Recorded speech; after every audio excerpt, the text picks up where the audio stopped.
Mbote na baiban sobozu li bakuma la munya kolanda Congo France wapi kisika bokutani to pesi bino merci à cause à la brancher na chaîne Oyo. Lelo tozawana vraiment pour nous présenter une émission. Nous voulons voir Jésus qui est une conception du pasteur Guy Follo, responsable de l'Assemblée des chrétiens de Lingwala wapi tozanaye pour tout cela autour d'un thème biblique. Donc le monde pasteur Guy Follo boromisa naye na ba mikolo oyo ezali koya et kozala plus ba moment ya ba édification, ba moment ya ba prédication ya ba partage na bino oyo bozolanda biso na andako to bisikanya so bokutami. Nous rappelons que il y a même une application au sein de cette chaîne que ceux qui va partager au Rolanda Biso même en ligne. Pasteur Guy Follo, mbote na yo. Mbote mingi ndeko Steve Kambanga. Boni santé. Oui, santé ça va par la grâce de Dieu tozali. Te présenter yo comme pasteur responsable et assemblée des chrétiens ya Lingwala. Boni église assemblée des chrétiens ya Lingwala. Oui, effectivement, église assemblée des chrétiens ya Lingwala. Évangile de gloire, talaka de gloire en gloire. Nzambazo sunga ezo évolue bien rien que par sa grâce parce que Bible zo baki l'œuvre de l'internet prospéra rien que dans la main de l'internet. Ok, mais apparemment assemblée des chrétiens Lingwala vous êtes confondu na ba seka boza bobima na seka ya mo bo kata suffix to boza kaka boza pe appellation na bino ndekutana. Vraiment aseka on a ebi ezalaka assemblée chrétienne de Kinshasa. Okay. Biso toza assemblée de chrétiens évangile de gloire. En plus tobima na asekate parce que nous sommes dans la saine doctrine. Différence na biso na aseka yangwana. Donc quand vous êtes dans la saine doctrine, ça nous révèle maintenant d'essayer d'évoquer un thème et n'habiter de l'autant bolo de la saine doctrine. Différence ni ezaka ya saine doctrine na ba doctrine mususu. OK, différence est à saine doctrine na ba doctrine mususu eza d'abord la manière ya ko prêcher parce que biso dans la saine doctrine toyebi que moi si à côté athée dans la saine doctrine toté aka liloba nzambe tel qu'il est au apôtre batéa surtout apôtre Paul c'est notre frère et à saine doctrine toté aka conformément Bible nenge lobi c'est ça la différence. Mais on dirait bino botika na mambakala le monde évolue eza mamsusu ezo pusana mais bino botika la na Paul même Paul le so la muki ça la pe Facebook mais bino botika la Paul alobaki Paul ateyaki ndeko Kambanga c'est bien monde qui ko évoluer mais maman Nzambe évolue maman Nzambe za ndenge ka kezalaki depuis l'Ancien Testament depuis l'éternité jusqu'à aujourd'hui tokoki jamais komema modernisation na kati ya makambo ya Nzambe omonki wana toke directement libanda na makambo ya Nzambe parce que Bible ezolobaki bo déplacer te ba borne ya kala o bokutaki botonga likolo ya ODG setongami c'est un peu ça. Voilà, nous voulons voir Jésus. Lelo olobi awa ezaki moko ya ba thème peto yaki nango la prédication de la femme. Sko bino bozaka d'accord toté pour déjà au flasher awa ke bino na scène doctrine moi ça côté yake. Moi teke obo sala on eza discrimination. Comment boko longola moi si na makambo nzambe. Vraiment c'est bien.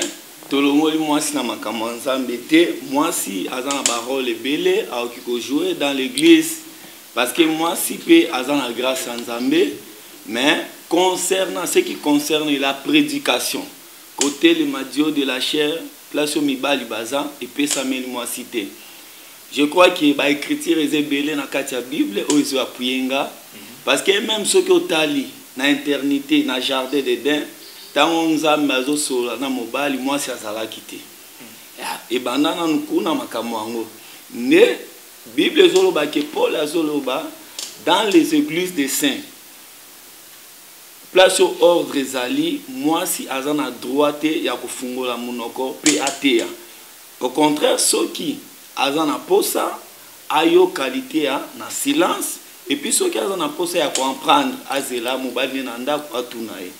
Ça montre que ebandi na bisote ebandi na Nzambe moko depuis éternité que moi si azan à droite et à côté à place au mibali bazan, c'est un peu ça. Voilà Paul le temps où ça n'a pas problème na ye pour côté la paix Paul bon dira qu'il n'a pas problème na ba si ye mon na boya ko bala tout ça ko za na pas problème na ba si bino ko commission doctrine pasteur.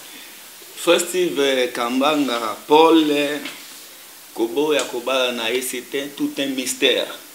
Parce que oui d'abord Paul a été prédicateur mais surtout tali vie à Paul est bien. Pourquoi vous remarquez que Paul a une image à choses à venir. En réalité, vie à Paul, ce qui est bien, c'est ça même la vie de Jésus. Parce que Jésus pas baladé. Mais ce qui est une révélation, vous remarquez que Jésus a une basi. Neto la que Paul a dit qu'à jamais qu'on a conflit en bas. C'est basi en banane. Faut mouler l'eau. Jésus au moins va te obama mabanga pasteur. Jésus biso se devient balate à votre tête yo ba na basi na révélation. Ah mais yo moko za na réponse ebi que des choses à moi c'est à Jésus parce que église et ça moi c'est à Christ. Mais vous avez déjà mon réponse aux bango te. Jésus a ba l'église. Jésus a ba l'église kasi atika lola andemi koyana c'est pour na moi si amozayo ezanga. C'est ça même l'église. Il y a un peu Paul là-bas la vérité. Bon, Paul n'a expliqué que Paul image à Jésus. C'est ça. Maintenant, dire que si baté à té, tant bolo bon éviter parce que biso to moni dans Joël 2:28 Bible le dit que au dernier temps je répandrai mon esprit sur toute chair. Vos fils et vos filles auront des songes. Ce que autant bino to moni na molimo nzambe kiti na basi na mibali barozwa makabo mais na prédication bolongo liba na basi. Ok, question nous a bien. Joël ezolobaki molimo kiti na basi na mibali bazozwa makabo. Makabo tanga écriture à Joël est bien, on remarquer que ils en a ba don basi bazui, il y a la prophétie, il y a parler à langue et tout ça. Mais ce qui concerne la prédication basi et puis ça mène parce que ils ont ministère. Nakatia Ephésiens 4:11 Bible zoba que les hommes comme apôtres, prophètes, évangélistes, docteurs et pasteurs. Mais on peut remarquer que kuna moi c'est azate parce que concernant la prédication c'est un ministère mais moi si azana katia ministère parce que ministère à moi si peut ezana Bible était na éviter peut-être ça sera du nouveau yondo lui ko apprendre nga soit écrit mon na Bible on na tangate au ministère à moi c'est ça. Non, mais pasteur, je crois dans Psaume 68:12 pour attendre la Bible. Bible le dit, ils en a bana basi mususu penza mbatinda ka ba osali la e. Oui, bana basi basali la kanza même baté até. Les Genèse c'est une apocalypse, moi suis até azate na kati ya Bible. Moi suis até à des Genèse c'est une apocalypse azate. Mais basi basali la nzambe baza baza pe belé au basala nzambe par rapport à makabo au banamo mais côté à boui moi c'est ça même ce que parmi les 12 apôtres pourquoi qu'on remarquer que moi c'est ça même na kati ya disciples la Bible dit tant Judas après avoir trahir Jésus et c'est ngaki que alongwa parmi les 12 batikala ki 11 oh Marie azala ki wana. Bon, ce qui est que moi si peu à qui côté, bah pourquoi aux hommes mariés, bah maman est sous d'ailleurs, bah côté en place à Jida. Mais bah ça les tirages au sol, n'a pas de tirage, bah qui repona Mathias, mobile ne bah les qui n'a quoi ajouté parmi les 12. Ça montre que Makambouana, moi si nzamba longo le banda kala, na likambota côté. Mais basi bana makabo ebele omonaka balombo bayembaka ba Michel Chabani bayembaka kitoko tout ça bana ba grâce na bango mais ce qui concerne la prédication basi bafana kimia pasteur to kita sko na société. OK na moni toza na Bible mais to fana na tozima ba église o basi bateyaka na ko citer quelques églises omoni make église wana bazana ba rassembler ba 5000 membres. Batoana nyonso nzamba lingeka babunga alors que baoteya mana bana basi. OK, frère Steve, d'abord ce qui concerne kozana batu belé Bible lobi nzamba talaka quantité te mais nzamba talaka qualité. Place au pe moi si azokamba. quelque part écriture ezobaki place nyonso mwasi azokamba eza séjour de mort. Veut dire batu nyonso baza kuna na place mwasi azokamba ata bazala 100 000 ata bazala 10 000. Laisse-moi te dire que bango nyonso soki liwa ekuti bango na eta wana lifelo tout droit. Mais ezana ba oya nzambe baza kuna bakolongwaka voire même avant bakufa. Omonaka grâce moko komelie aye kozwa connaissance alongwe na église mwasi azokamba aye na saine doctrine aye na kati évangile de gloire tozote ya pe abiki. Ça montre que ba oya nzambe jamais akoki kokufa na église mwasi azote. Mais oya za nzambe te nda akokufa na église ndenge wana pour dire que non bisiko basi bazokamba baza 5000 baza. D'abord il y a pas la doctrine. Au moins l'église ndenge wana basi bakotaka ndenge baza bato bakotaka ndenge aligné tout ça. Tu vois que eza église était à Babylone. Hein? Eza Babylone. Mais baté à komba Yesu. Ouais, baté à komba Yesu. Le Seigneur dit sera sauvé toi et ta famille. Bango ba croire déjà na Jésus. Moi sinda memeli bango ça. Oui bi que na Bible eza na basi moko ba yesaki Yesu abi biso toaka na posa ya kombo na yo na pesa biso ka kombo na ototambola nango mais bilamba bilei kozala ya biso moko. C'est ça même l'église wana ozotangela nga oui ba otanga ka kombo ya Yesu mais vie ya Yesu wana eza na quantité.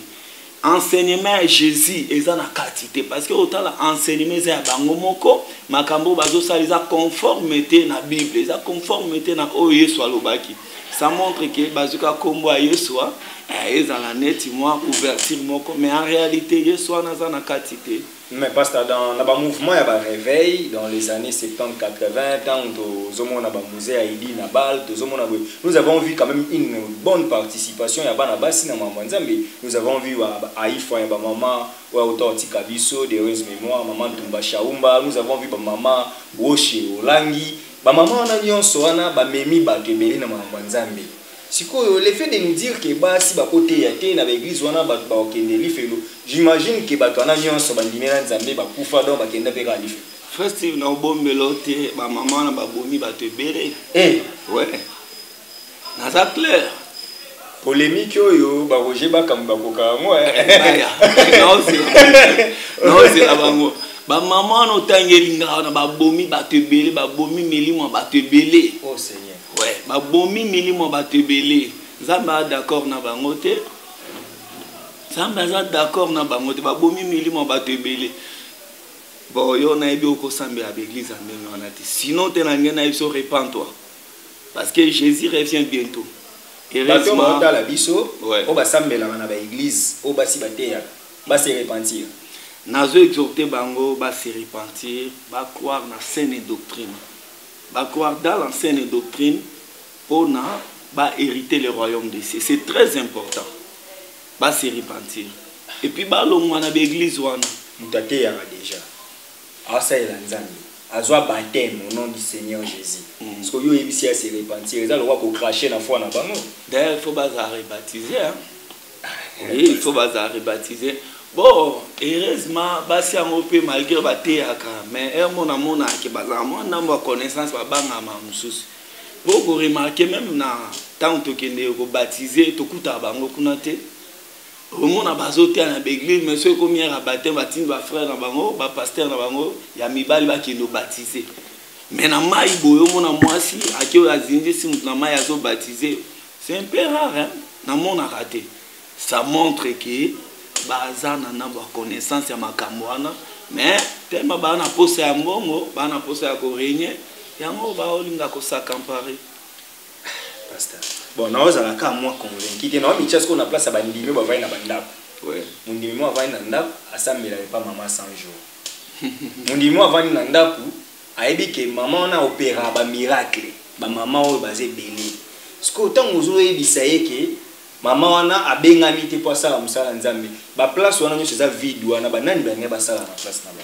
OK na yo ki otangi comme moko wana ya ba miracle oh maman na azo opérer ba miracle. D'abord miracle c'est quoi? Onga na yebi miracle ya bien ezate place le banzambe ya bien ezate.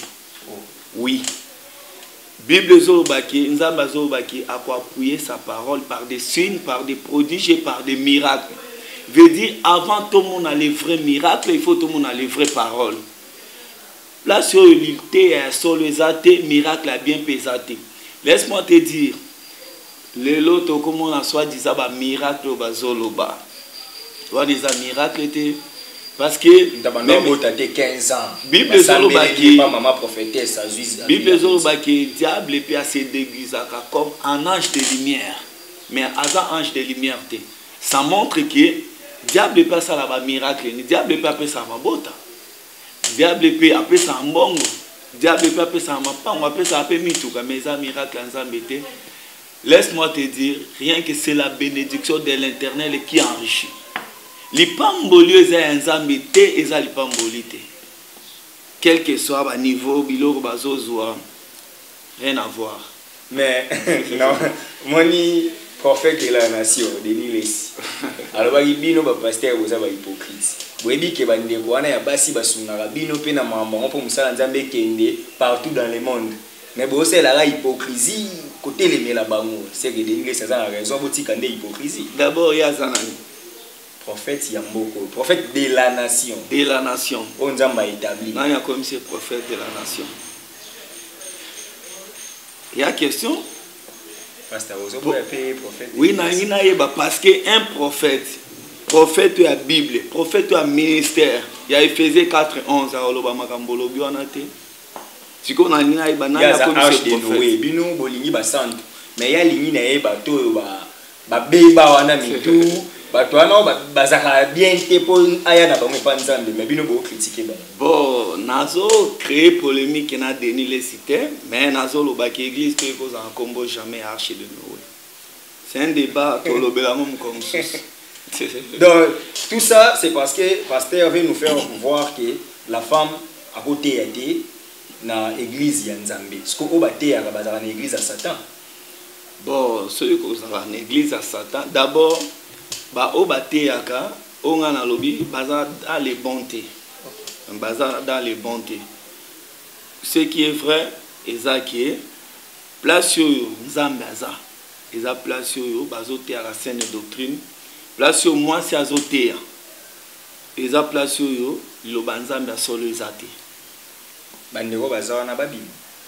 Bandeko bazawa na bawe anzambe babima. Lokolanga, nazala na pe l'église au moins c'est athée. Mais tellement que naza anzambe, nkole nange kokaki, naza ki obligé à kobima, puisque nazo na recevoir les vraies paroles de façon que amnange bika. Obima na ingrat et pas maman on a payé à terre yo pour l'église moi si du coup au changer au côté côté mais moi c'était gloire à Dieu parce que maman nazaki anzambe abongola pe mtema atika côté à croire na saine doctrine pe a comment baptiser a comment servir na biso à saine doctrine.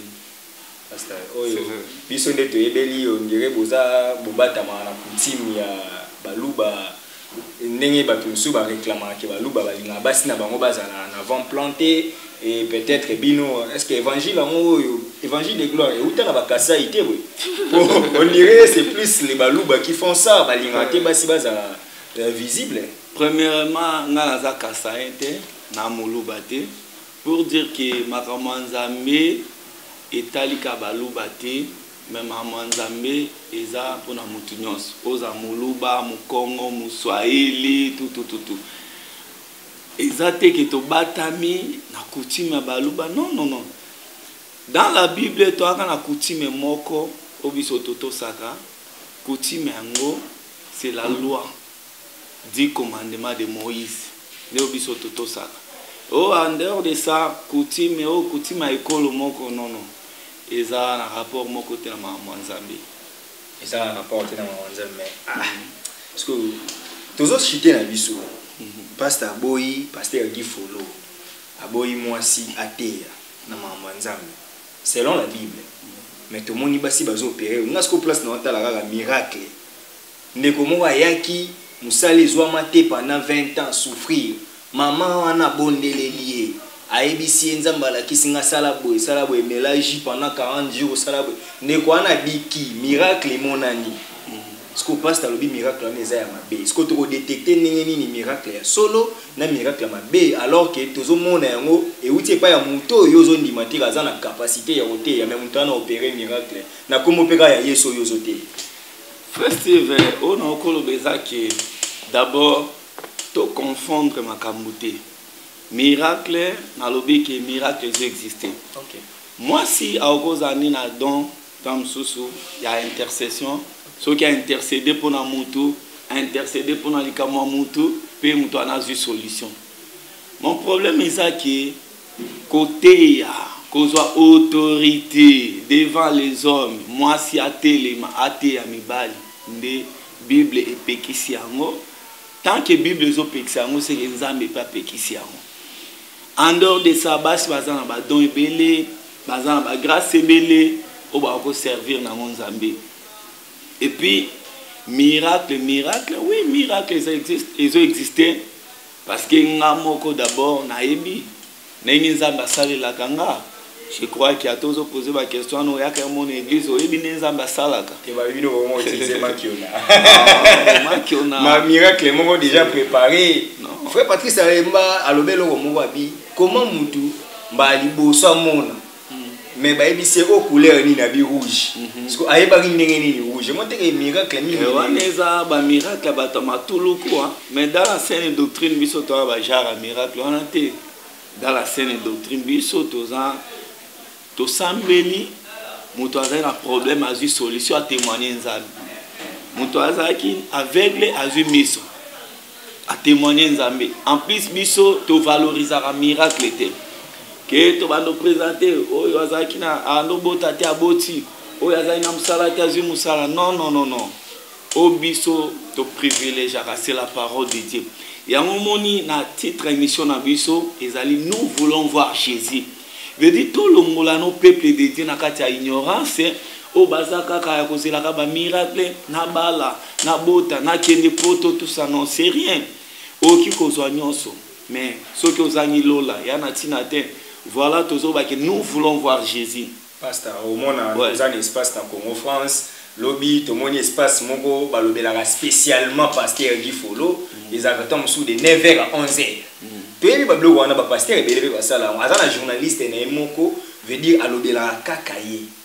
Wana eza e bandelité mususu pour espace eza mukie mais une fois tant ils ont comme élargi, to comme on a espace mongo eza spécial kaka pour na pasteur Guy. Frère, nous voulons voir Jésus ne tombera jamais. Nous voulons voir Jésus au continent et Swakoya. Ça montre que thème oyo ezola ça déjà mon mambozo lo baana ezaneti olé batu batika kotala Jésus et comme nous voulons voir Guy Folo. Mais tant que na ebiki naza juste serviteur de Dieu. Ceux qui n'ont pas l'émission. Oh, et causera juste kolobela concernant Jésus. Non que concernant, il faut qu'on disparaître, Jésus apparaître. Na yamba pasteur moko, na tunye po ni bocha Yesu na ba fiche te bocha bino mo asimba to ana photo Yesu te. Ouais, on a le bail solo. Tout le monde a bino mo na ba fiche munene, mais nous voulons voir Jésus te monika ba pasteur ne ba ba fiche. Ouais, to tia ba photo na biso parce que photo à Jésus a tenu au lobby, mais photo à Jésus, c'est l'enseignement que nous prêchons. Okay. C'est ça, les photos à Jésus. Parce que au côté de la photo, mais tant que ya ayoka oyo ezo concerné Jésus.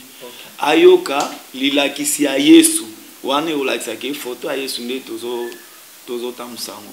Déjà bah signaler nga que tozo chité, comme déjà en sous émission. Maintenant, na nga ki to résumé.